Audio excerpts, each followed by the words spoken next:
Aconteceu que no 9º ano do reinado de Zedequias, aos 10 dias do 10º mês, Nabucodonosor, rei da Babilônia, veio contra Jerusalém, ele e todo o seu exército.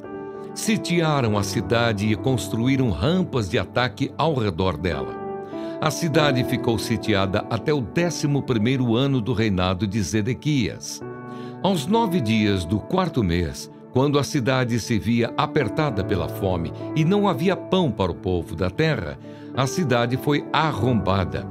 Embora os caldeus estivessem em volta da cidade, todos os homens de guerra fugiram de noite pelo caminho do portão, que fica entre as duas muralhas, perto do jardim do rei.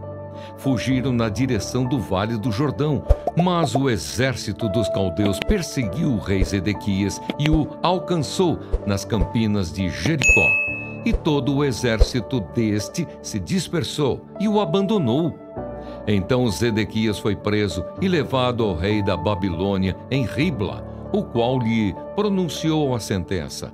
Mataram os filhos de Zedequias na frente dele, e então lhe furaram os olhos. Amarraram-no com correntes de bronze e o levaram para a Babilônia. O cativeiro de Judá.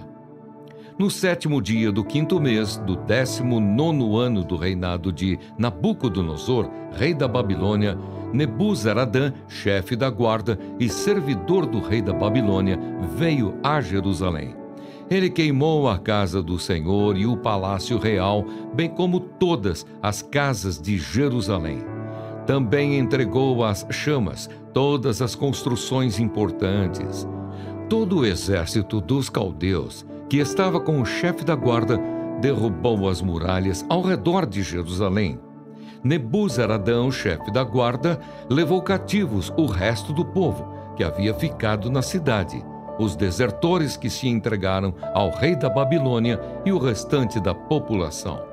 Porém, o chefe da guarda deixou alguns dos mais pobres da terra para serem vinhateiros e lavradores.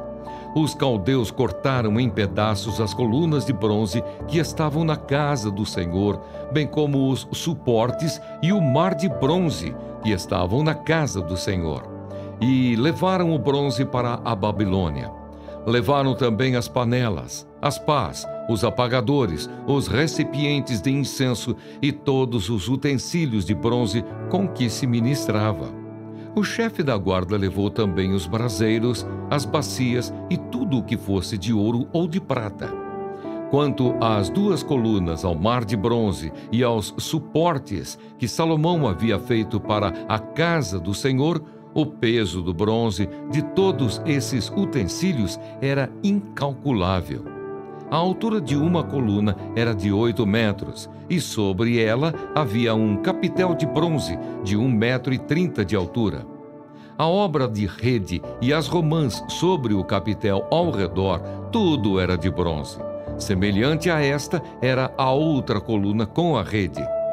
O chefe da guarda também levou cativos Seraías, sumo sacerdote, Sofonias, segundo sacerdote, e os 3 guardas da porta.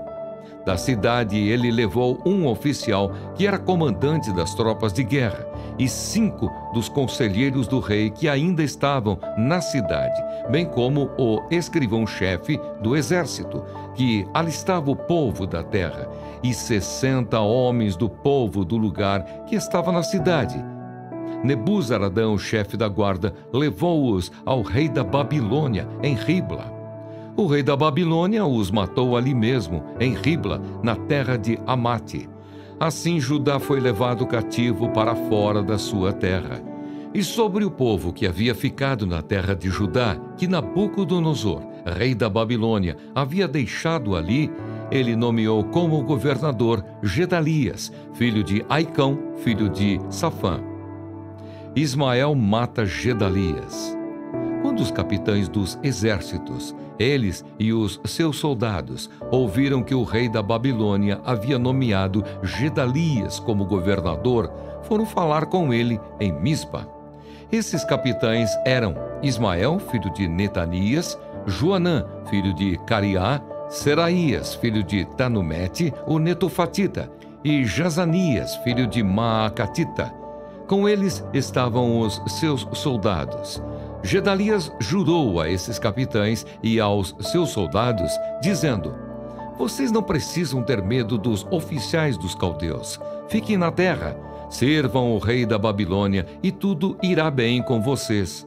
Porém, no 7º mês, Ismael, filho de Netanias, filho de Elisama, que era de família real, foi até Mispa, com 10 homens. Eles atacaram Gedalias e o mataram. Também mataram os judeus e os caldeus que estavam com ele em Mispa. Então todo o povo, desde o menor até o maior, junto com os capitães das tropas, se levantaram e foram para o Egito, porque tinham medo dos caldeus. Joaquim é libertado da prisão.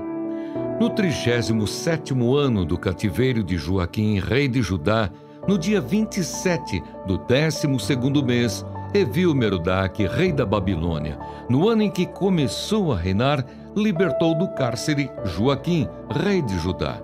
Falou com ele de modo bondoso e lhe deu um lugar de mais honra do que a dos reis que estavam com ele na Babilônia.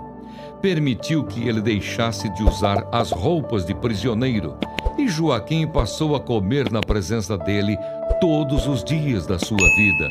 E da parte do rei lhe foi dada subsistência vitalícia, uma pensão diária, durante todos os dias da sua vida.